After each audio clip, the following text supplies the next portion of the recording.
출애굽기 2장 1절로 10절 말씀입니다.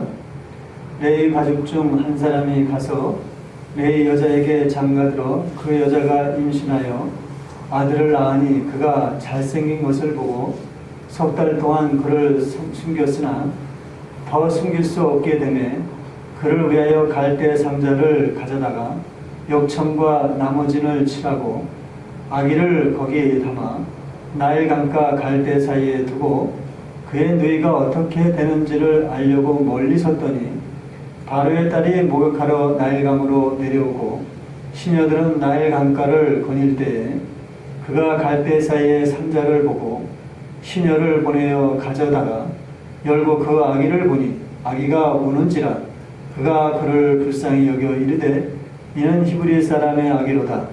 그의 누이가 바로의 딸에게 이르되 내가 가서 당신을 위하여 히브리 여인 중에서 유모를 불러다가 이 아기에게 젖을 먹이게 하리이까. 바로의 딸이 그에게 이르되 가라 하매 그 소녀가 가서 그 아기의 어머니를 불러오니 바로의 딸이 그에게 이르되 이 아기를 데려다가 나를 위하여 젖을 먹이라. 내가 그 삭슬 주리라. 여인이 아기를 데려다가 젖을 먹이더니 그 아기가 자라매 바로의 딸에게로 데려가니 그가 그의 아들이 되니라. 그가 그의 이름을 모세라 하여 이르되 이는 내가 그를 물에서 건져내었음이니라 하였더라. 아멘. 걸어가신 하나님 아버지, 오늘도 부족한 종을 단에 세워싸우니 주님께서 친히 저희 입술을 주장하여 주셔서 성령 안에서 참된 진리를 깨닫게 하여 주시옵소서. 악한 어둠의 설들이 조금 더 틈타지 않도록 막아 주시옵. 진리 가운데로 저를 인도하여 주시옵소서. 예수님의 이름으로 기도드리옵나이다. 아멘. 성경에서 능력의 종을 든다면 아마 모세를 들 수 있을 것 같습니다. 그래서 많은 목회하시는 분들이 이 모세의 능력을 본받기 위해서 닉네임으로 모세라는 이름을 많이 쓰죠. 그래서 김모세 또는 뭐 이모세, 강모세 이렇게들 씁니다.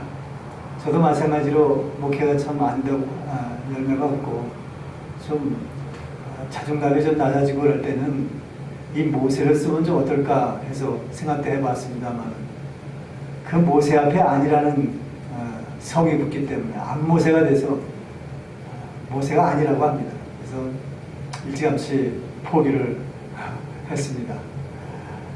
사실 이 출애굽기나 민수기는 이 모세와 아론의 무대라고 할 수가 있습니다. 그래서 이 모세나 아론을 잘 깨달아야지만이 출애굽기나 민수기의 말씀을 온전하게 이해할 수 있다라는 것이죠. 그래서 오늘은 첫 시간으로 모세에 대해서 좀 알아볼까 합니다. 여러분, 모세를 먼저 알아보기 위해서는 모세의 출생에 대한 비밀을 좀 알아봐야 합니다. 이 모세나 아론에 대해서 우리가 잘 살펴보고 그들에게 주어진 이 사명과 그 안에 담겨진 하나님의 구속사적 의미를 잘 깨닫는다면 오늘날 이 험지에 살고 있는 우리 신앙생활에 큰 힘과 지혜가 생길 것으로 저는 믿습니다. 왜냐하면 사실 따지고 보면 우리도 모세와 같이 예수님의 그림자와 같은 삶을 사는 것과 같기 때문에 그렇습니다. 여러분, 예수님이 이 땅에 오셔서 보여주신 신앙의 모범은요, 오롯이 삼위 하나님의 인격적인 성품, 인격적인 이 성품을 하나의 실체로 우리에게 보여주신 것이라고 할 수가 있습니다. 따라서 예수님이 완전한 실체로 다시 오실 때까지 우리는 그가 보여주신 이 모본을 따라서 비록 좀 연약하고 불완전하지만은 끊임없이 닮아가는 삶을 살아야 한다는 것입니다. 우리가 지금 모세를 알기 위해서는 먼저 그의 출생 비밀을 좀 알아봐야 할 것 같습니다. 출애굽기 1장에는 야곱의 가족이 애굽에 내려가 약 400년 가까이 거주하면서 매우 강한 족속으로 성장하고 번성하였다라고 기록하고 있습니다. 그야말로 그곳에서 그들은 이스라엘 족속이라는 거대 종족을 이루게 된 것입니다. 급기야 점점 강성해지는 이 이스라엘 족속들, 시브리인들을 애굽인들은 매우 두려워하고 또는 큰 위기감을 가졌다고 말씀하고 있습니다. 사실 구르는 돌이 박힌 돌을 뺀다고 점점 왕성해지고 번성해지는 이스라엘 백성들을 두렵게 생각하는 것은 아마 당연할 것입니다. 그때부터 애굽 바로 왕은 히브리 백성들을 모진 노예 생활로 몰아넣고 말았던 것이죠. 그러나 모진 노동과 박해에도 불구하고 히브리인들의 번성함을 막을 수가 없게 되었다고 합니다. 이로 인하여 애굽인들이 심히 근심이 되었다라고 출애굽기 1장 12절에는 기록하고 있습니다. 근데 애굽 왕은 히브리인들에 대한 종족 말살 정책을 쓰게 되었던 것이죠. 새로 태어나는 남자아이들은 모두 죽이라는 것입니다. 그리고는 불행하게도 이런 시대적 상황에서 태어난 인물이 바로 모세였던 것입니다. 그도 어쩔 수 없이 애굽인들에 의해 죽임을 당할 수밖에 없는 절체절명의 상황에 놓여가지고 그 어머님은 어떻게 해요? 결국은 모든 것을 하나님께 맡기고 자기가 이 아이를 보살필 수 없다라는, 지킬 수 없다라는 생각을 갖게 되었습니다. 그리고는 갈대 상자에 역청을 발라 나일강에 띄우게 되고 흘러 내려가다가 그 상자는 애굽 바로의 공주에 의해서 발견되고 그 후에 모세는 애굽 공주의 양자로 성장하게 되었던 것입니다. 그래서 모세라는 이름이 바로 10절에 나온 것처럼 건져낸 자라는 뜻입니다. 여러분, 이것만 봐도 모세의 출생 자체가 말 그대로 구원의 의미가 담겨 있다고 할 수가 있습니다. 마치 노아의 무시판 때에 살아남은 노아 가족과 동일한 의미를 가지고 있어서 심판을 벗어난 구원의 상징적인 인물로 비유되고 있는 것입니다. 여러분, 다른 것은 몰라도요, 이 노아의 무심판 때에 잣나무에 역청을 발라 방주를 지은 모습이나 갈대를 엮어 역청을 발라 상자 바구니를 만든 것이나 이 모든 것이 하나님의 구속을 나타내는 중요한 의미에 있어서는 동일하다는 것입니다. 여러분, 노아의 무심판 때 이 방주라는 테바라는 히브리어 말은요, 상자, 법궤라는 뜻입니다. 마찬가지로 여기에 갈대 상자도 마찬가지로 테바라는 히브리어 말을 쓰고 있어요. 상자, 법궤라는 뜻입니다. 여러분, 법궤는 하나님의 언약궤가 있고 속죄소가 있는 것이, 그렇기 때문에 이 방주나 이 갈대 상자 이 모두가 하나님의 구속에 있어서는 속죄의 의미가 담겨 있다고 할 수가 있는 것입니다.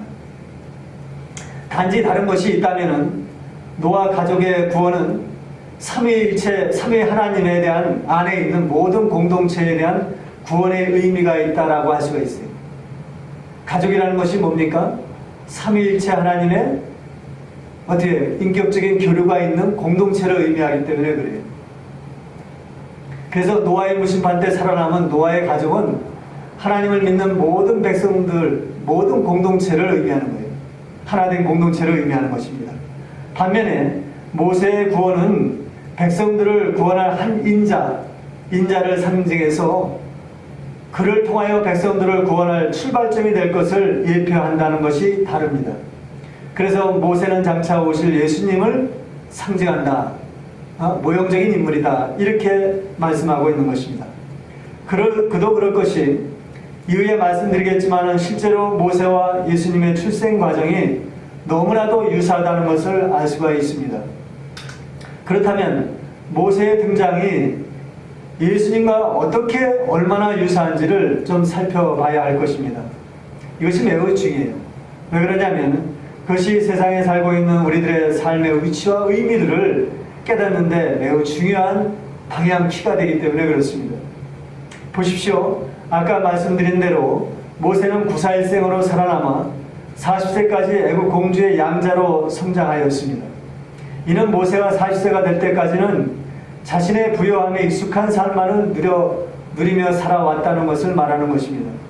그러나 그가 40세가 되자 애굽인들에게 고통당하는 동족들을 보고는 혈육에 대한 위협심을 억누르지 못하고 그만 히브리 백성을 학대하는 애굽의 감독을 살해하고 말았던 것이죠.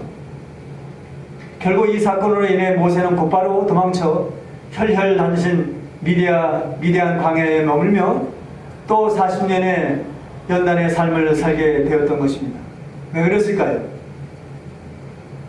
아무리 자신이 고통받는 히브리인과 동족이라 할지라도 나 같으면 왕자에 대한 이런 호사를 버리지 않고 그 자리에서 뭔가 히브리인들을 위해서 할 수 있는 일이 있었을 텐데 왜 하나님은 그렇게까지 했을까요? 이 모세의 호사를 갖다가 다 빼앗고 광야로 내몰았을까요? 여러분, 모세의 이런 상황들은요, 그저 개인의 객기로 발생된 우연한 것이 아닙니다. 여러분, 이미 말씀드렸습니다마는 성경의 모든 사건들은 하나님의 부속사적인 측면에서 우리는 이해를 해야 합니다. 따라서 하나님이 그를 선택해서 특별히 사용하기 위한 섭리적 원리가 그 속에 담겨 있다고 우리는 이해해야 합니다.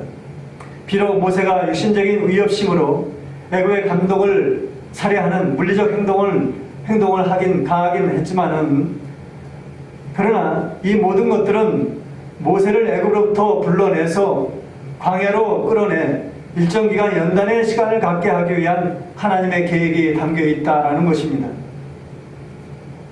아울러 하나님의 일은 결코 인간적인 생각과 의욕으로 되는 것이 아님을 모세를 통해서 알게 하고 또한 우리들에게 그 교훈을 주기 위한 것이라는 것이죠. 여러분, 스가랴서 4장 6절에는 모세와 같이 예수님의 모형적 삶을 산 스룹바벨이 있습니다. 하나님은 스룹바벨에게 이렇게 말씀하고 있죠. 여호와께서 스룹바벨에게 하신 말씀이 이러하니라. 만군의 여호와께서 말씀하시되 이는 힘으로 되지 아니하며 능력으로 되지 아니하고 오직 나의 영으로만 되느니라.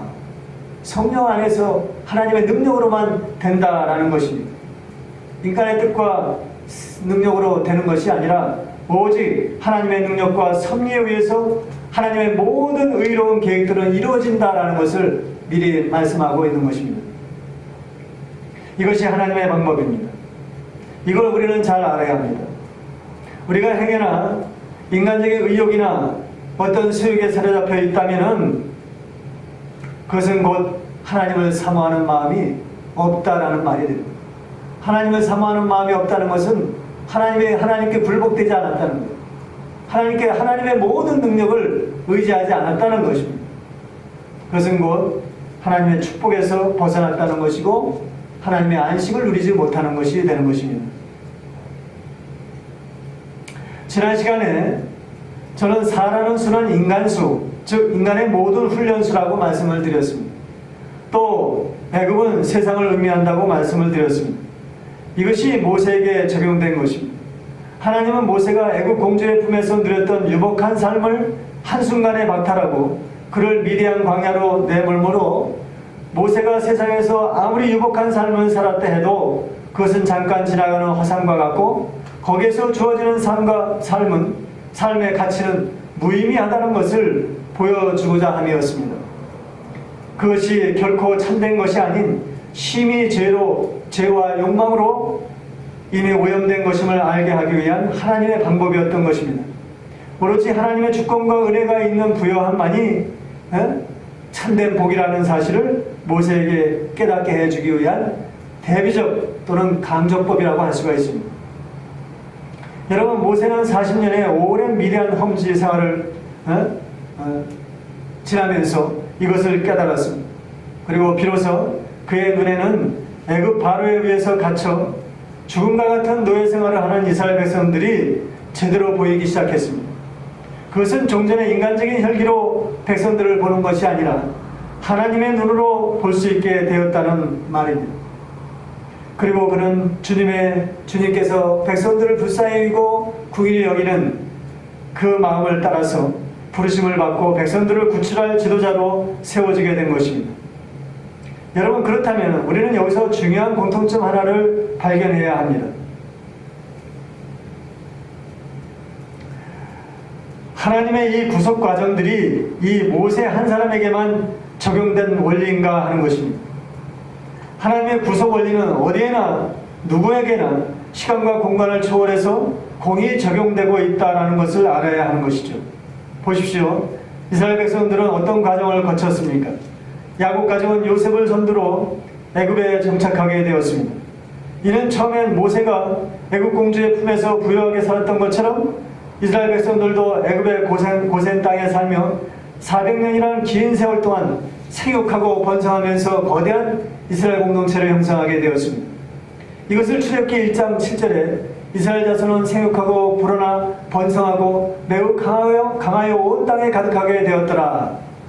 마치 아담에게 주어지는 축복을 연상케 할 만큼 복된 삶을 살았다고 기록하고 있습니다. 이는 비록 변질되긴 했지만은 하나님이 백성들을 보호하사 안위와 번성을 잠깐이나마 누리게 했다라고 볼 수가 있습니다.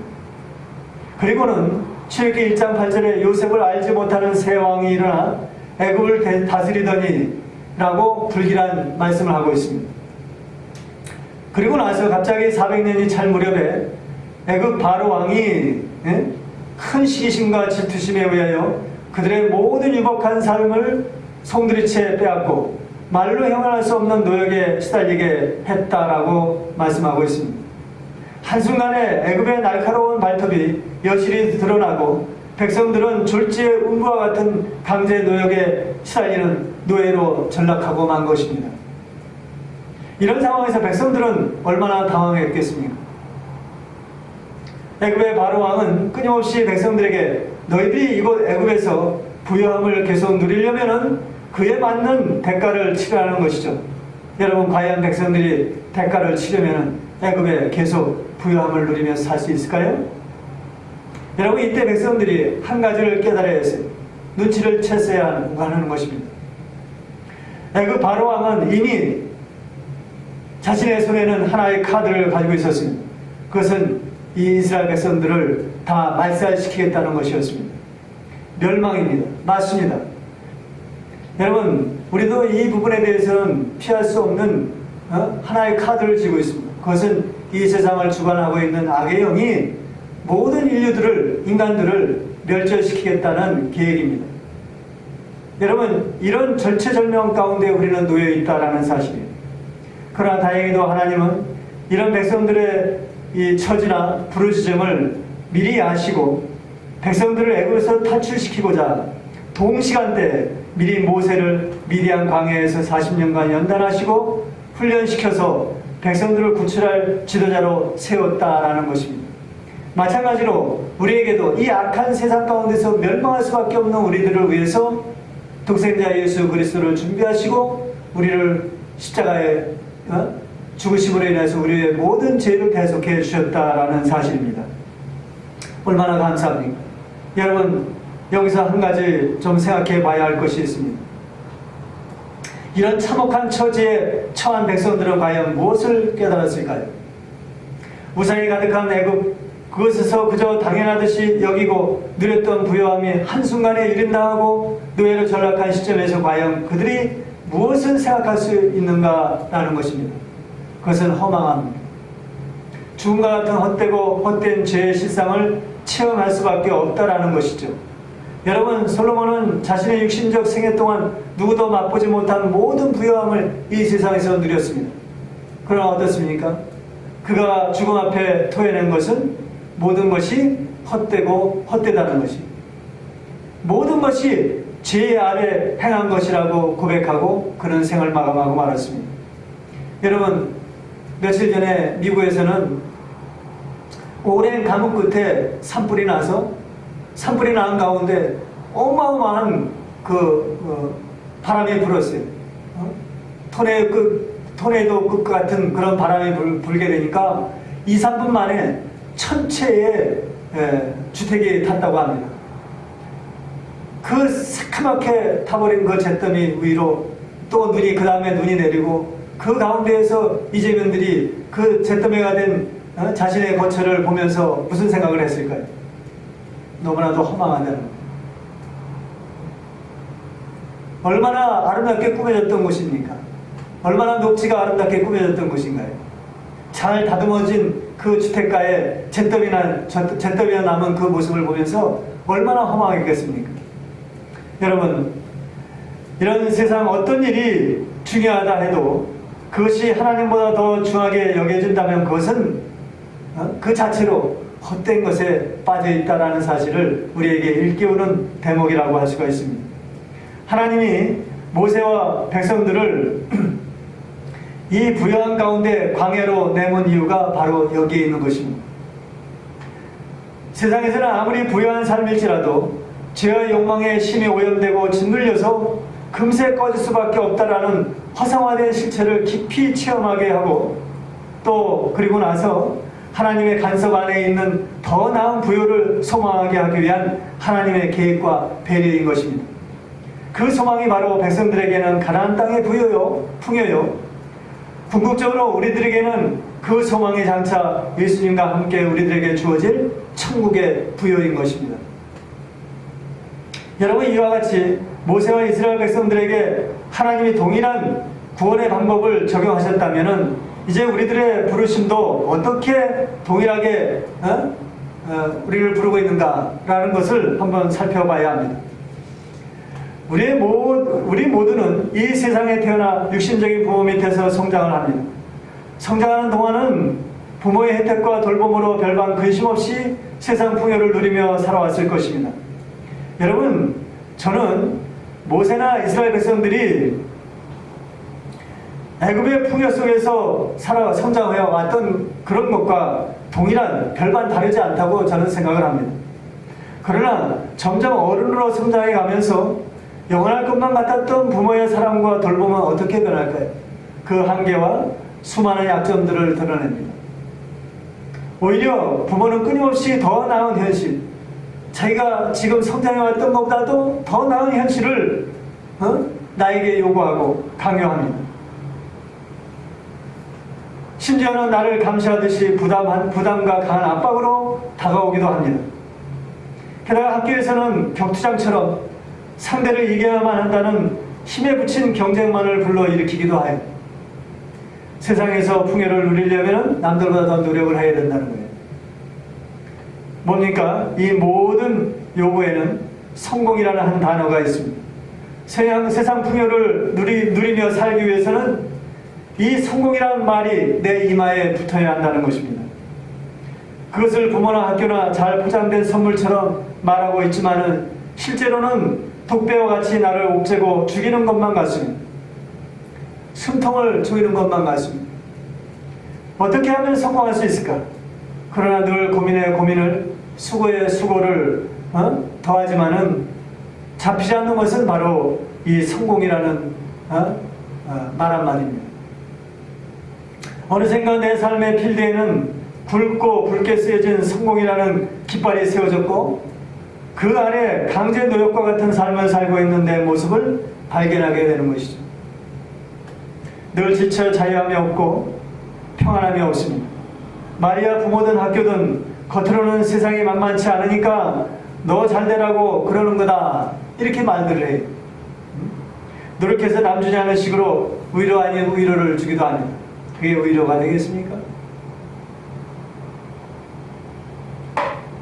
늘 경쟁에 내몰린 내 인생 고통이 아닐 수 없습니다. 과연 내가 뭔가? 난 누구란 말인가? 급기야 내가 왜 이곳에 태어나 머물고 있는가라는 실존적 질문을 내 스스로에게 끊임없이 던지게 되는 것이죠. 그러나 그것이 답이 있겠습니까? 답 없습니다.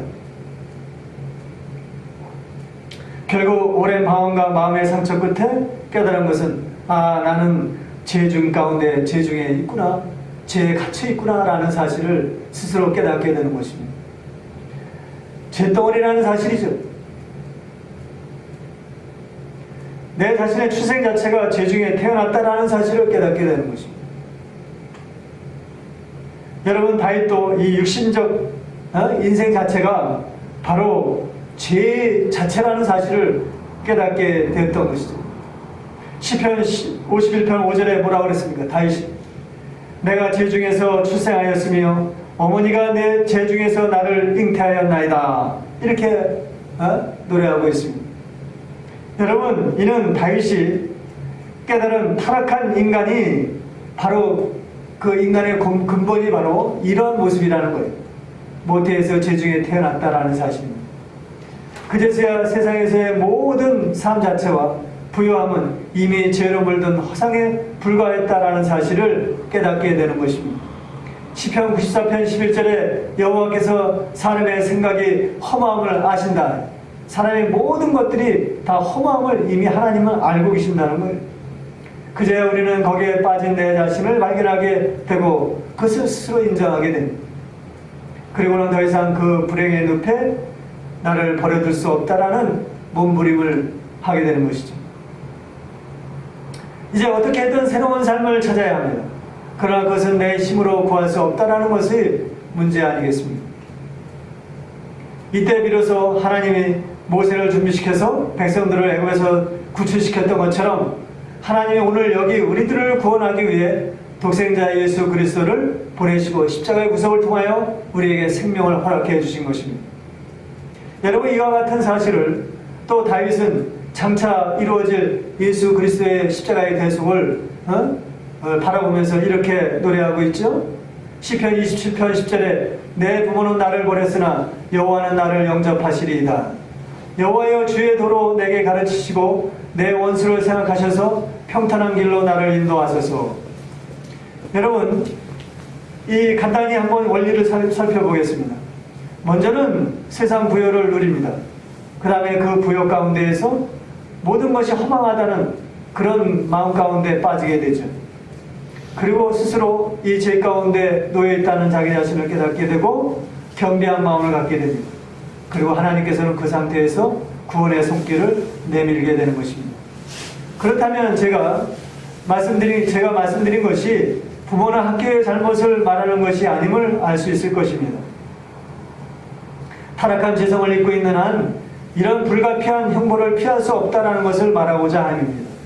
단지 제가 말씀드리고 싶은 것은 최소한 하나님의 백성이라면 이러한 허망한 육신적 삶의 정체, 원리를 알아서 더 나은 하나님 안에서의 부요함을 늘 찾는 삶을 살아야 한다는 것이에요. 왜 그렇습니까? 세상의 요구대로 보여지는 부요함은 나를 노예로 만들어버리기 때문에 그렇습니다. 그렇기 때문에 더 나은 부요함, 즉 예수님의 십자가 안에 주어지는 천국의 부요함을 늘 바라보면서 살아가야 한다는 것이에요. 거기에 수고도 빼앗김도 없는 영적 자유함이 있습니다. 그 유명한 마태복음 11장 28절에 수고하고 무거운 짐진 자들아 다 내게로 오라. 내가 너희를 쉬게 하리라. 내가 주는 멍에는 쉽고 가볍다, 이렇게 말씀하고 있어요.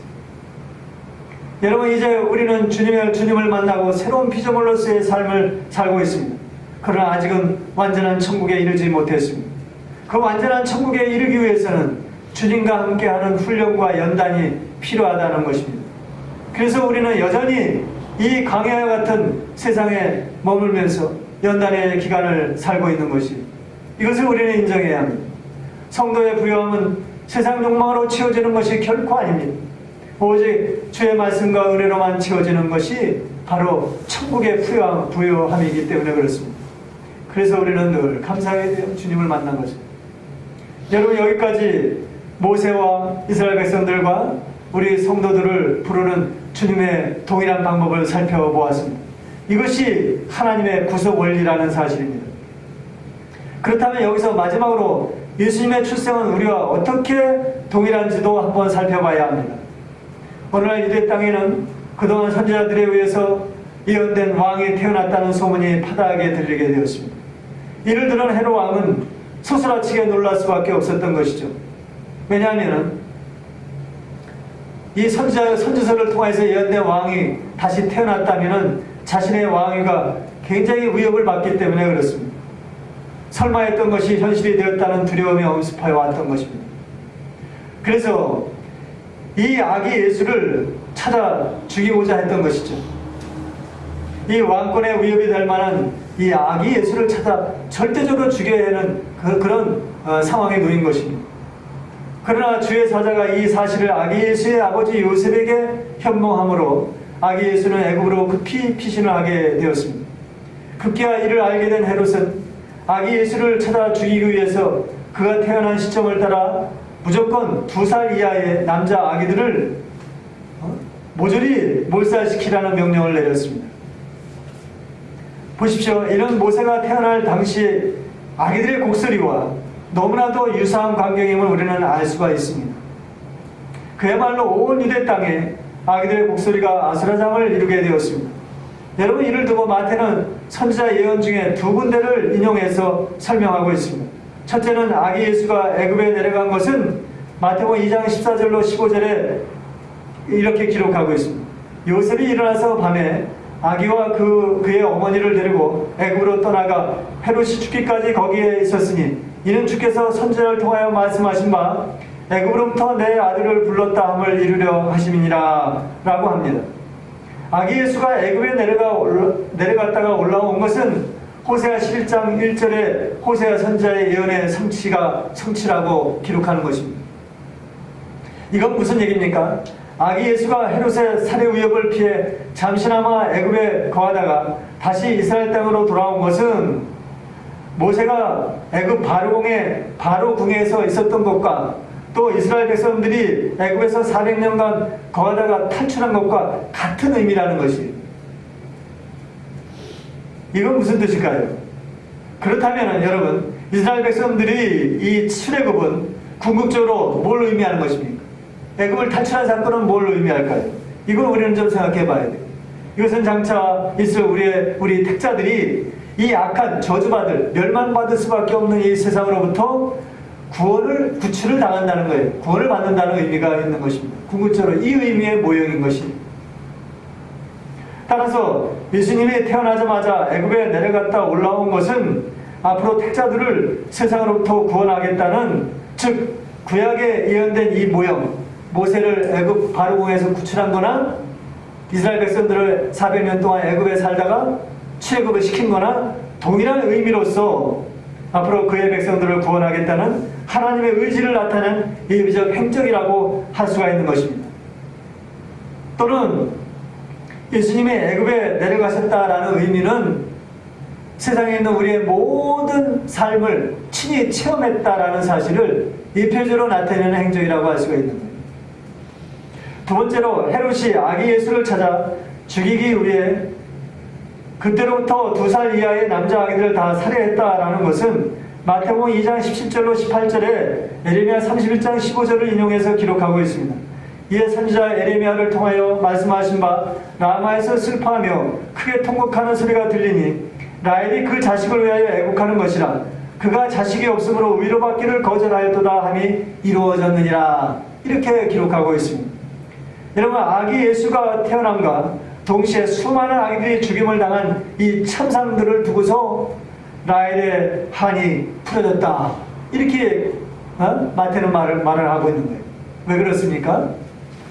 여러분, 지난 시간에 말씀드린 대로 라헬은 오랜 동안 자식이 없어 애타다가 자식을 낳았습니다. 그것이 요셉입니다.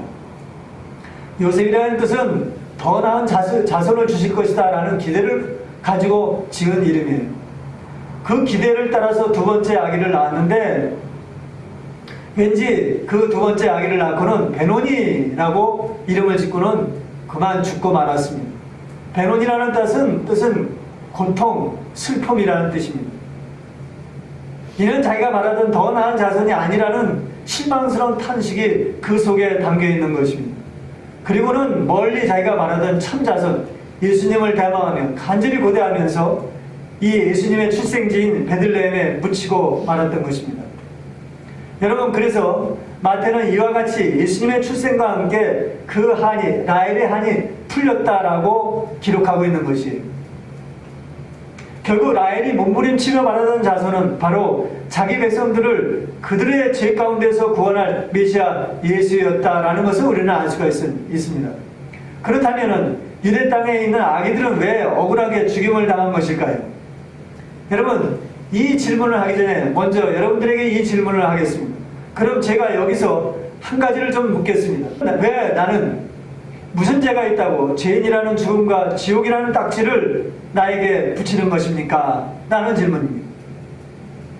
여러분, 성경은 우리 모두를 이렇게 단정하고 있습니다. 부지 중에 살인한 자라는 뜻입니다. 우리는 부지 중에 다 살인한 자예요. 그래서 구약 역사에서 도피성이라는 모형을 주신 것입니다. 지금은 그 도피성이 바로 예수 안에 있는 성전으로 성취가 되었습니다. 따라서 아기 예수로 인해 죽은 수많은 아기들의 통곡 소리는 부지 중에 살인한 자들이 도피성에 들어가지 않은 자들, 즉 참 자손이 아닌 자들이라 할 수가 있는 것이에요. 예수 안에 들어가 있지 않은 모든 자들은 생명을 보존할 수 없고 사망에 이를 수밖에 없다는 것을 미리 우리들에게 보여준 사건이라고 할 수가 있는 것입니다. 여기서 우리는 이스라엘 백성들이 애굽을 탈출할 때의 광경이 떠오르지 않을 수 없습니다. 애굽 땅에는 유월절 어린 양의 피가 묻지 않은 집의 장자들은 죽임을 당하고 그 통곡 소리가 온 애굽 천지에 울려 퍼지게 되었습니다. 그리고 대신에 피가 묻은 집의 장자는 다 구원을 받고 생명을 보존할 수 있었습니다. 따라서 유대 땅에서 헤롯에 의해서 죽임을 당한 아기들의 통곡 소리는 구원받지 못한 자들의 통곡 소리라고 할 수가 있는 것이 구서사적으로는 그런 의미가 담겨 있는 것입니다. 말씀을 맺겠습니다. 어떻습니까? 지금까지 우리는 모세와 이스라엘 백성들과 구원받은 우리들을 부르시는 하나님의 행적을 살펴보았습니다. 이 모든 것에는 하나님의 동일한 구속 원리가 적용되고 있다는 것입니다. 이것을 정리하면 이렇습니다. 첫째는 육신의 일락만을 위해서 살아와요. 우리는 성장기관이나 또는 모세나 이스라엘 백성들이 다 세상 부유한 가운데 이렇게 성장해 옵니다. 그것도 하나님의 은혜입니다. 그러나 이 모든 것들은 한순간에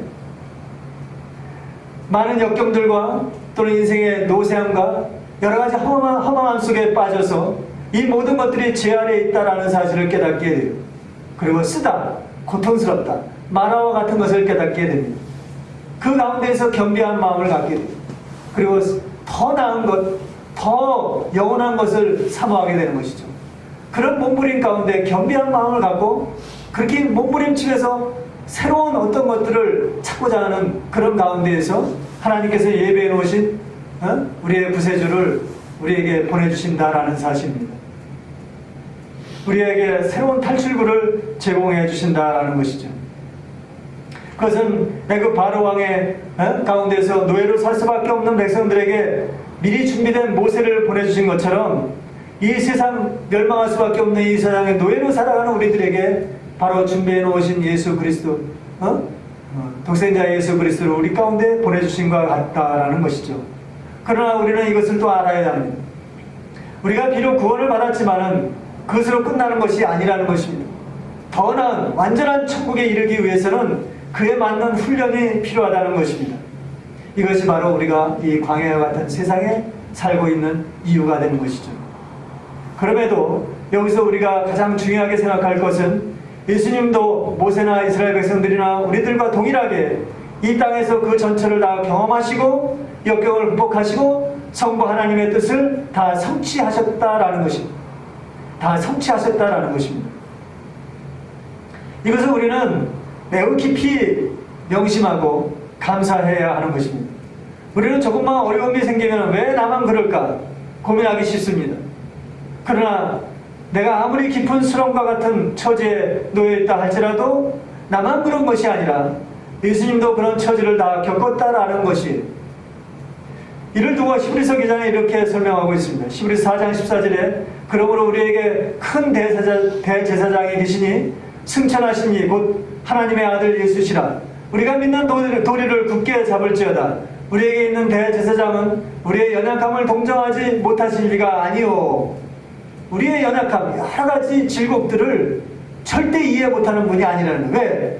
예수님이 친히 애굽에 내려가셨다 올라오셨기 때문에 다 아신단 말이에요. 다 경험하셨다는 말이에요.